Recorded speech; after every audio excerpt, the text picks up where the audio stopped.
Hi everyone, welcome to my channel. You're with Amira from amirasalon.com.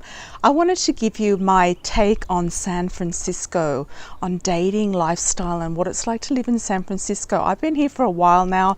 I do move around quite a lot and I like to discover different places. And I've been in the area of Pacifica, which is north of San Francisco. It's on the coast. It's a coastal surfing town. It's really cute, really nice people. But I've also, been into the city. I've had a really good look around and discovered a few different things. I just wanted to give you a rundown of my take on San Francisco dating, what it's like here, what sort of people to expect. Everybody here seems to be really friendly.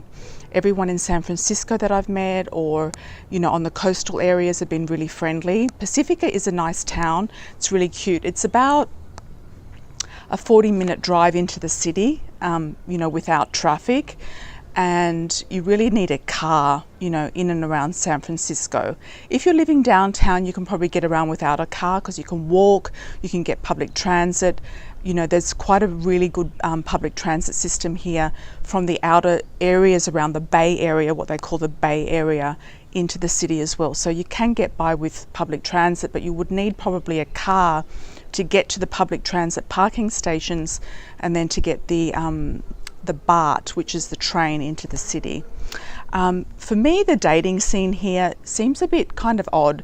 I mean, it is a gay paradise. If you're gay, lesbian or male gay, it is a gay paradise. I would say to anybody if they're gay to come to San Francisco. I've met a lot of gay couples. I'm not gay myself, but you notice there's a lot of gay people here. I've met quite a few gay couples here. They're all super nice and really, they love it here. They love the lifestyle. It's very open-minded and relaxed and welcoming to the gay culture, lifestyle. So I think in and around this area, I think if you're gay anywhere in the whole of the world or even in America, you probably would have considered to come to San Francisco. I can highly recommend it if you are, because I think it would be something of interest.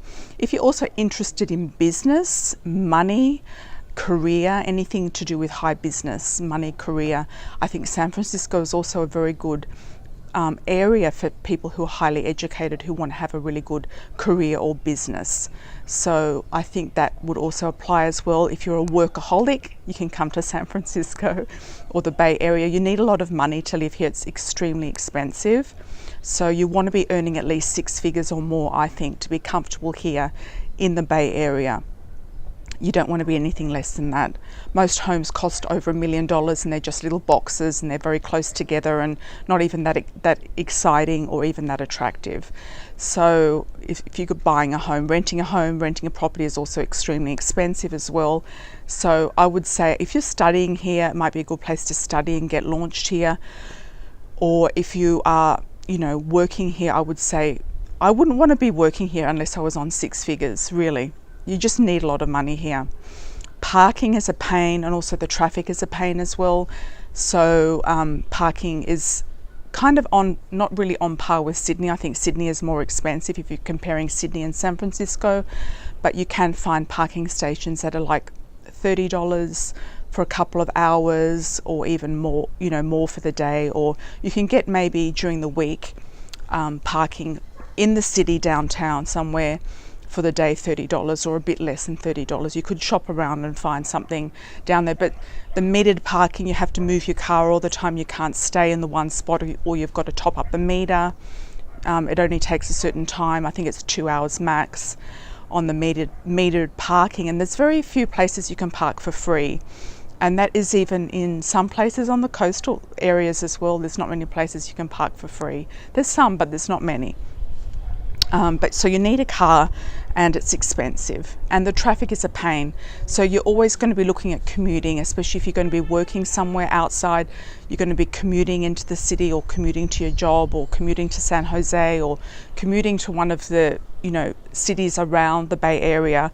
So you're going to be looking at traffic and it's pretty horrendous. It gets really backed up. Even yesterday, which was a Saturday, was backed up in Pacifica. I mean, and there wasn't even an accident. It was just backed up because it was a beautiful day. There were a lot of people driving down the coast and it was totally backed up. It was crawling down the coast. So that just gives you an example. Restaurants are also expensive. Eating out is fairly expensive. The food is really good though. A lot of different options, a lot of cultural lifestyle options, a lot of different nationalities, different cultures, different restaurants, lots of things to do. You can find things to do, but you just have to have money here. You can go to the ballet, you can go to the opera, there's arts, there's culture. Sorry, I'm a little cold. There's arts, culture, and lots of things to do here.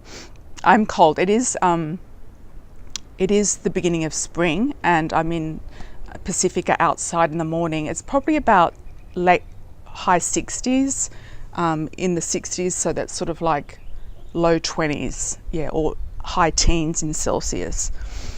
You know, people here, they dress quite sporty. They're not super glamorous at all. So if you're really into glamour and dressing up, I would say Texas is more glamorous, Miami is more glamorous, New York is probably more glamorous, LA is probably more into the glamour, the looks, the aesthetics. San Francisco is not so much into that. The people are sort of more down to earth, more natural. They have more natural kind of like, you know, outfits. They're more into sports. They're more into outdoor hiking and things like that. And they're more into their career.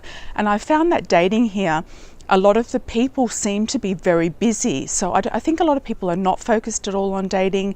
They're not focused at all on relationship. They're focused on money and their career. So it could be hard to meet people here if you wanted to have a relationship, unless you're gay. And I think the heterosexual dating scene here is, I've heard from some of my clients that live here, and it's very hard for them to meet people. And I think it's because people are super busy. They're focused on money, or they don't have enough money, they're struggling, or they're just, if they do have money and they have a high-powered job, they're just working all the time and they don't have enough time to weave in a relationship, or they're not prioritizing a relationship. They could also flake out quite a lot because of that, because they have work commitments that come up. They've got to travel for work, they've got things coming up, so they could be a bit flaky here as well. There could be not a lot of, you know, people that are available for a relationship is what I've seen. Yeah, what I've actually seen. So that was an interesting thing for such a big population. So that's something to take into consideration as well. But you're very close here to the wineries, to great hiking places. Go up to Sonoma, to the wine region. It's absolutely beautiful. And there's lots of things to do in and around San Francisco and on the Bay. So if you do choose San Francisco to visit or to live, I'm sure that you'll get something out of it. Anyway, thank you for listening. Ciao for now.